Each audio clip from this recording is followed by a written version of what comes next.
Engineers at the crippled Fukushima Daiichi nuclear plant have identified why the number 3 reactor experienced a meltdown after the 2011 disaster. They say the accident likely resulted from the early breakdown of the cooling system and failed attempts to inject water. The plant's number 1, 2, and 3 reactors suffered meltdowns. At reactor number 3, the meltdown began at about 10:40 a.m. on March 13th, 2 days after the quake and tsunami. Engineers with Tokyo Electric Power Company say the latest findings suggest that part of the fuel was exposed because the water level inside the reactor was too low. This indicates the functions of the emergency cooling system had already been lost by early morning. Their report also says firefighters began to douse the reactors with water shortly after 9 a.m. They say that may have been ineffective because of leaks from the piping. TEPCO officials say they will continue to investigate why massive amounts of radioactive substances were released and how it happened.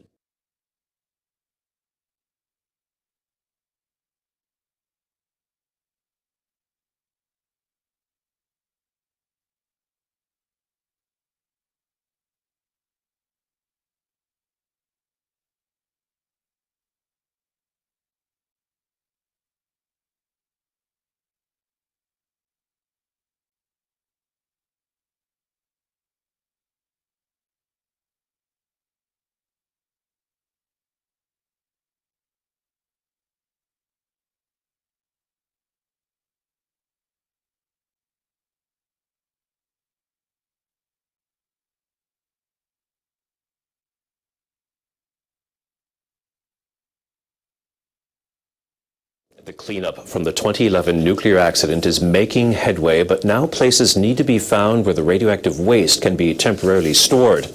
So the Japanese government has asked communities near the crippled Fukushima Daiichi nuclear plant to host storage facilities.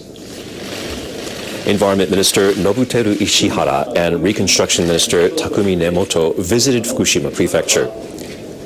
They asked Governor Yuhei Sato and the mayors of 3 towns, Futaba, Okuma, and Naraha, to accept the facilities. The storage sites would be used to hold radioactive soil and debris collected from decontamination work for up to 30 years. The ministers say the government would legislate its pledge to remove the waste out of the prefecture for permanent disposal if the communities agree to host the facilities. The government plans to acquire 19 square kilometers in 3 towns and then nationalize the land. It would start bringing waste to the facilities by January 2015, after it obtains the consent of local landowners. But local opposition is strong. Residents say they don't want to give up land that has been handed down to them from their ancestors. The residents say the facilities could also discourage evacuees from returning to their hometowns. The government must achieve accountability and earn the residents' understanding. We must firstly care about the residents' opinions so that we can create an environment where they can accept the plan as soon as possible. The central government plans to hold briefings for residents next year to convince them of the need to build the facilities. By a giant tsunami in 2011. The hundreds of thousands forced to flee literally saw their lives washed away. Promises were made that it would only be a matter of time before their homes were rebuilt. But as RT's Alexei Yarashevsky found out, those people are still waiting. This woman can only fit me and my cameraman into her new home. She apologizes, but there's simply no room for the whole crew inside. She's one of resettlers from the Fukushima area, forced to leave their homes amid the 2011 nuclear disaster. When the tsunami hit, we were told to pack only necessary things and run away. They said it would be only for 2-3 days.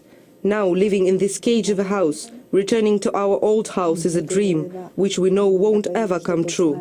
We are being fed with promises of a bigger house, but that's as far as it gets, promises.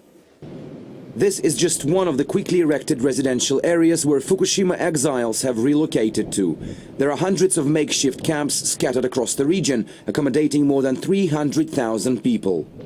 All of the 400 resettlers living in this particular area used to have large houses before the Fukushima accident. Now they're forced to live in these 30 square meter dwellings. They were told that this would be just a short-term measure, but it seems in their case, the old saying there's nothing more permanent than temporary suits very well.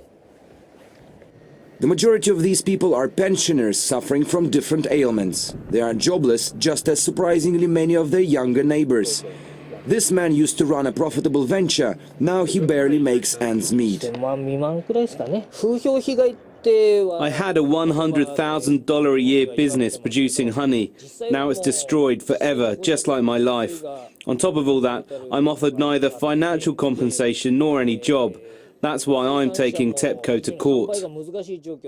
The government says it's working on improving conditions for resettlers, but with the Fukushima clear-up draining billions of dollars out of the state budget, it could take years, maybe even a decade, to do that. Even local officials are being kept in the dark. The government says it's building bigger houses, but will finish it in no sooner than 2 years. And not all of these people will be able to live in those. That's as little as we, officials on the ground, are told by the central government. Fukushima means a happy island in Japanese, but that's the last word these people would ascribe to their lives, which are unlikely to ever return to normal, especially with the government admitting the area around the nuclear site might never again be suitable to live in. Alexei Rashevsky, RT, reporting from Japan.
Industry is taking a step into the future thanks to the Department of Energy. Local News 8's Bree Clark joining us in the studio with more. Bree, the INL is going to have a lot to do with this, right?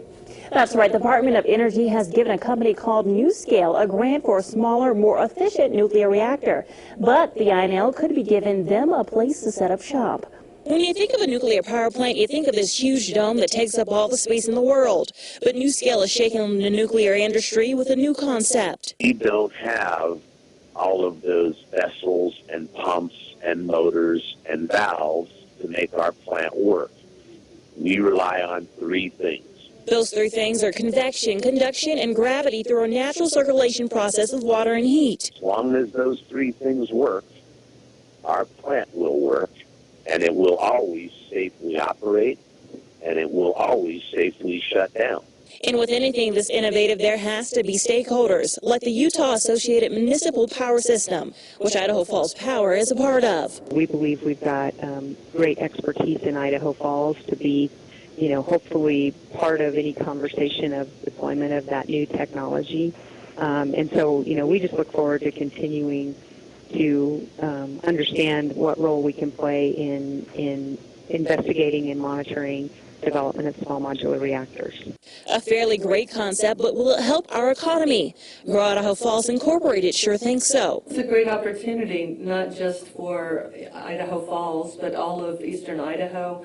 There are opportunities for the lab, there are commercial opportunities, and apparently NuScale is the only U.S.-based company that was established primarily for the commercialization of small modular reactors. Which translates into more jobs. If we could welcome them to eastern Idaho, I think that would have a far-reaching economic positive impact. Once NuScale has passed their designing phase and are ready to build a facility, they estimate around 1,000 jobs will be added to East Idaho's workforce. Live in the studio, I'm Bree Clark. It's not going to hurt our feelings. Yeah, no, not at all. Thanks, Bree. The company estimates completion of the new reactor along with facility by the year 2013. No, 2023. Oh, 2023. This is 2013. I got that. Yeah. I wish we could have it tomorrow. That'd be a great Christmas present. 10 years from now. Yeah. And, this is the place where you see a lot of that kind of innovation, of course. The first nuclear lit town was in Arco there. Yep, the most brilliant minds in the world live right here in eastern Idaho. So. It's a good place